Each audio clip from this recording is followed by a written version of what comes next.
Good morning, Swan Valley. Coming to you on this 30th day of our end of face-to-face instruction. Going on to our second week of learning from home. What's on my to-do list today? Well, get to check in with the middle school staff today for our weekly check-in. Gonna make some phone calls to seniors who haven't started working on their learning from home. Still have some graduation requirements to fulfill, so need to start getting engaged. Hopefully gonna touch base with the third draft of the master schedule for the high school. Big job, but starting to shape up for next year. Looking ahead to those kind of things. Little information for you. Remember, food distribution is today from 11 until 2. But last week, we distributed 867 meals to community members and families. That's about 47% of our student population. So pretty huge, it's a great thing. Hopefully I'll get to see you sometime today.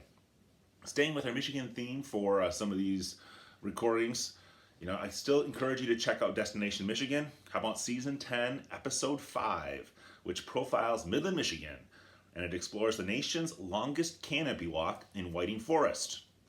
SAT word of the day is embroil, which means to involve in an argument or hostile action. Again, staying with the idea of Michigan themes and Michigan authors.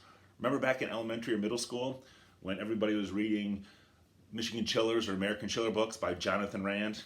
I know when my kids were over in Shields, he tended to visit every year, and we got a signed autographed copy of one of his books.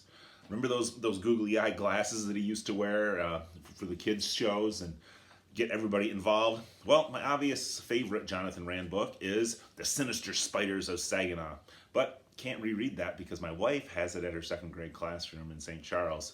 But do have the quality version of The Strange Spirits of St. Ignace. Check out that Michigan author, read a book. Like we talked about in the past, you can also start downloading some iBooks. A bunch of freebies on iBooks that you can download and read. Over the weekend, I downloaded a couple. 100 Jokes for Kids. Here's a little laugh, you'll love it. What happens when the cows refused to be milked? Utter chaos. Get it? Utter?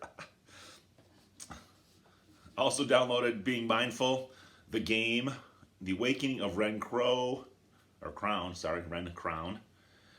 and Emotional Intelligence by Eric Jordan. Hey, what do I have to lose? They're free downloads. If they stink, you read a couple pages, delete them and move on. This day in history, 1770. Captain Cook discovers Australia, mates. So our friends down under get their start. And in 1775, the British troops begin the siege of Boston in the American Revolution.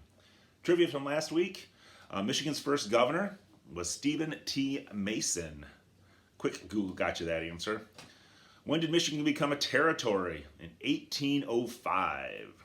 Which Michigan units fought at the Battle of Gettysburg on Little Round Top? The key was Little Round Top because there was a bunch of Michigan units that fought at the Battle of Gettysburg. The 6th Michigan Volunteer Infantry Regiment and the 1st United States Sharpshooter Regiment all were composed of Michiganders and all fought in the Battle of Little Round Top. And when did the first Europeans arrive in Michigan?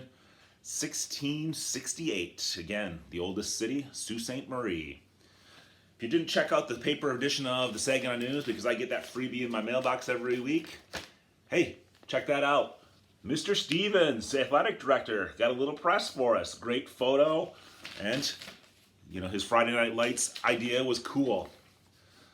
And looking for some help, my crack writing team is starting to struggle with scripts for these daily videos. So if you have an idea, get them to me. We can maybe profile something that you suggest in future videos.